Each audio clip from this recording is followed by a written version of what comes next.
What's poppin'? In today's video, we're gonna cover everything you need to know to get out of silver and to get that rank up back to gold. My name is Chef Shalba. I'm an Immortal 2 coach this act, and I'm gonna teach you everything you need to know. If you're interested in a coaching session with me, go ahead and DM me in the links below. So when it comes to playing in the silver elo, I don't wanna overcomplicate it, okay?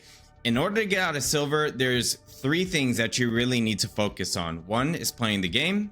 The second is going to be the fundamentals. So this is your aim and your movement.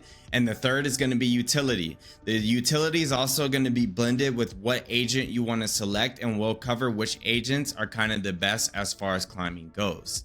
So when it comes to aiming and movement, there's a few things that you really need to know, and I want to keep it simple. And as you get better at the things that are simple, that's when you will then progress to the next thing. So let's go ahead and start with something that you can practice and practice every day. So come over to the range, you're going to press F3, put your bots on medium, and then you're just going to hit start. You can choose to use the Vandal or the Phantom, whichever one you like more. Just remember, if you're going to use the Phantom, to turn the bot armor off, because sometimes the Phantom does not one shot to the head. After you've came here, you're going to go ahead and hit start.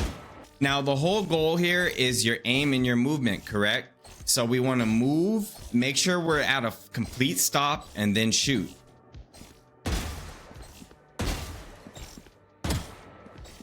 Okay, you want to aim at the head, and most importantly, you want to make sure that your shot is lined up on the character. If you miss, that's okay. As you get better, this will speed up, and as the process speeds up, you can move on to the next thing.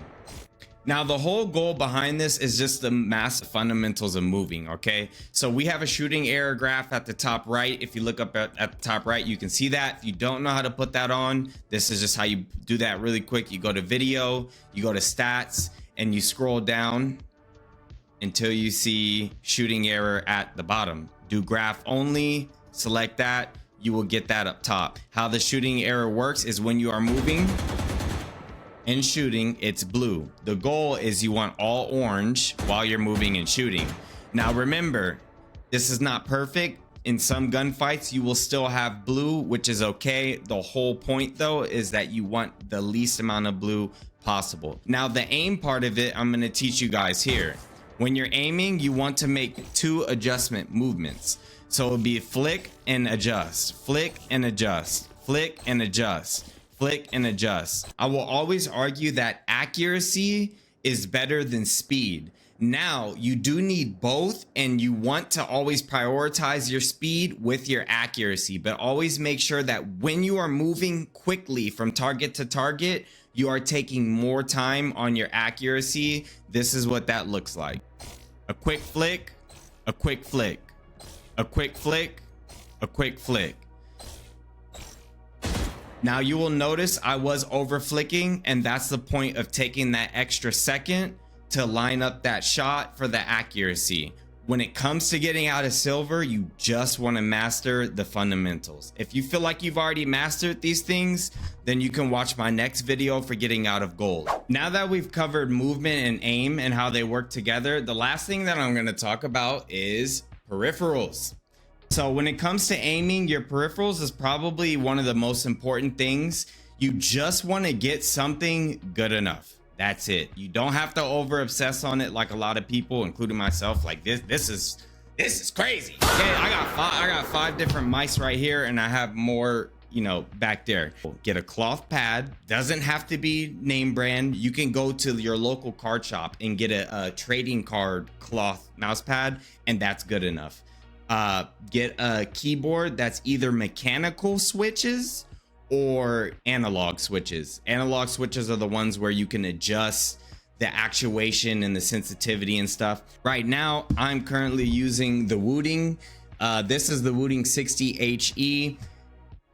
10 out of 10 recommend. I'm not sponsored by them. If you want to elevate your game immediately, these type of things can really help you. Now let's break down the mice a little bit more.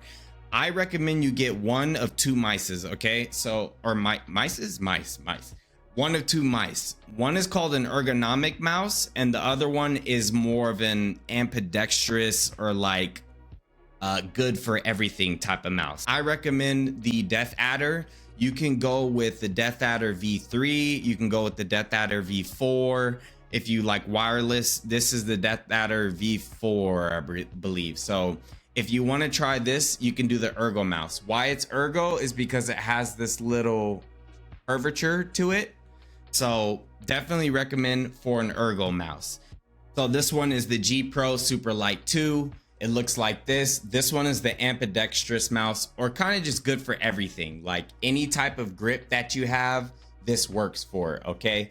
Now, when we talk about mice and which one you want to use, I'm going to give you guys a quick tip, okay? If you use claw grip, which this is claw grip, if you grip your mouse anything similar to this, you probably want to go with this mouse.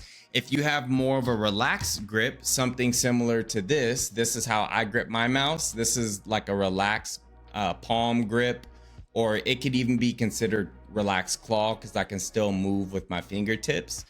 You want to go with an Ergo mouse. Now there's other great mice out there like the Razer Viper V3 or the Razer Viper V4 that you can also use instead of the G Pro.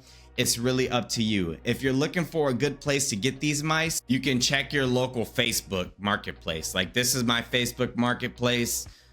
Here's one right here, G Pro Super Light 2 for 90 bucks.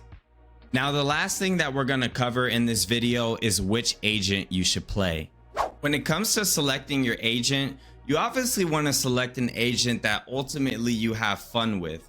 What I'm going to do today is give you guys a list of agents that I would recommend. My recommendation is based off of the win percentage of these agents, and most importantly, the self-sufficiency of these agents, okay? What I'm going to do is give you one top agent from each different category, being Sentinel, Initiator, Controller, and Duelist. I'm a little bit biased on this one, but Cypher is my go-to for Sentinels. If you are a Cypher player or a Cypher main, I think you're gonna have a great time. He does a good job of locking down the map.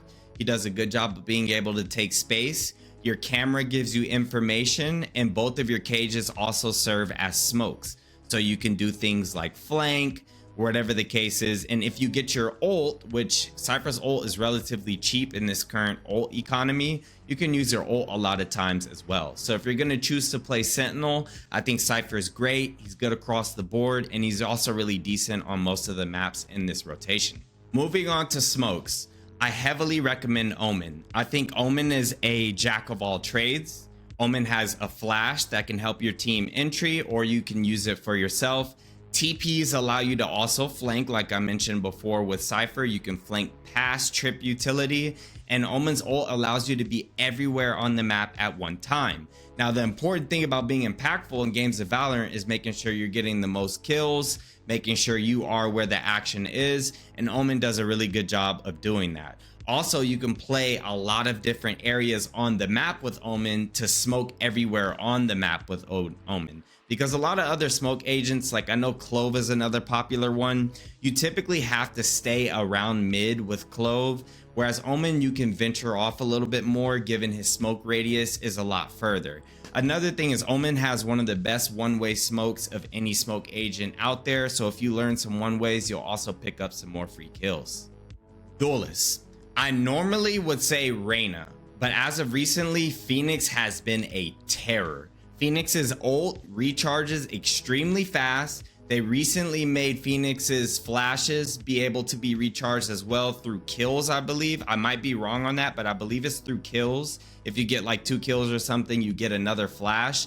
And then on top of that, they also buffed the speed at which Phoenix's flash is thrown. So it's a lot harder to dodge. On top of that, if you're in silver, people usually aren't dodging flashes. You could probably just blind everybody and you're just hitting everybody.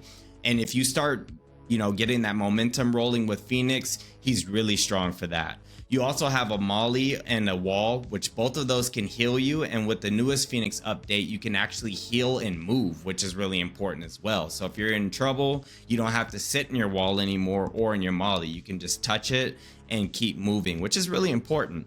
And then lastly, you have the Phoenix wall, which you can kind of use as smokes or a way to isolate your fights. I think Phoenix is awesome. If you don't like Phoenix, I know some favorites are Jet and Reyna. Both of those are fine to use as well.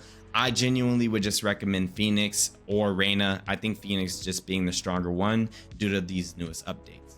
Now, lastly, for initiator, I think Skye is hands down one of the best solo queue initiators. You have multiple flashes that you can use for information. You can use them for kills. You have a heal for your enemy, not for your enemies. You don't want to heal them.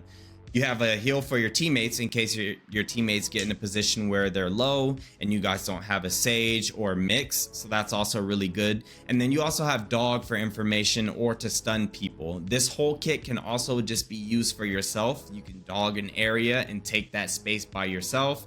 You can flash for information and take that space by yourself. The whole goal with all of these agents is you really just don't want to have to rely on your teammates too much. You want to be able to enter by yourself, you want to be able to survive by yourself, and you want to be able to get information by yourself. All 4 of these agents that I just mentioned to you right now are the ones that I recommend. Let me know in the comments who you like to use and I can give you some tips for who you use. Now, the last thing I'm going to cover is playing the game. Now, this is really genuinely the most important thing. I've coached a lot of silver players, and the main point of advice that I have for most of them is that they just don't play the game enough. The more that you play the game, you will naturally get better. The more that you do anything, you will naturally get better. Now, my whole goal with making this video is to give you guys a focus. So when you do play the game, you have a set specific focus and intention behind what you're doing when you do play the game. And that's what's more important and what's really gonna get you to rank up quickly. Now, the biggest problem that people have is they just get on the game and they play comp and then they just keep doing that and keep spamming comp. You're gonna slowly get better in that way. Whereas if you're more intentional with your play, you will rank up significantly faster. If you get in your game and you're focused on your crosshair placement, or you're focused on your movement, and you're focused on what the enemy team could do or how you can have more impact, you are gonna spot your own mistakes a lot quicker. You're gonna be a lot better. And then also moving into the agent selection, the more that you play your own agent. So if you wanted to choose one of the agents that I chose, maybe let's say Phoenix, you're gonna learn the best ways to use Phoenix's wall. You're gonna learn Phoenix Molly lineups. You're gonna learn the best way to throw flashes, or you're gonna learn how to fake flash, and all of these different nuances amongst that single character. Now, my advice is to choose one of those 2 characters and keep those 2 in rotation. So for me, I usually play Reyna or Cypher. If Reyna is taken, I will play Cypher, and vice versa. If Cypher is taken, I'll play Reyna. And I think it's important to have that because sometimes people insta lock, and you can insta lock as well. And if your character, your agent gets insta locked, feel free to play the one that you can fall back on. Now, the last thing that I wanted to mention is after this video, I am going to be dropping a gold roadmap, a plat roadmap, a diamond roadmap, an ascendant roadmap, and an immortal roadmap. Now, I actually haven't hit Radiant myself, so I can't drop a Radiant roadmap. I can coach a Radiant player, but I haven't hit a Radiant and played in Radiant long enough to give my experience of a Radiant roadmap. So we're gonna skip that one. If you like this type of video, drop a like, drop a comment. Let me know what you guys think, some things that helped you guys out. If you guys are past silver and you guys already made it out of silver, you got to gold, drop some comments below. Help everybody in the community get that rank up. And also let me know what your favorite agent is and who you like to play, who helped you climb.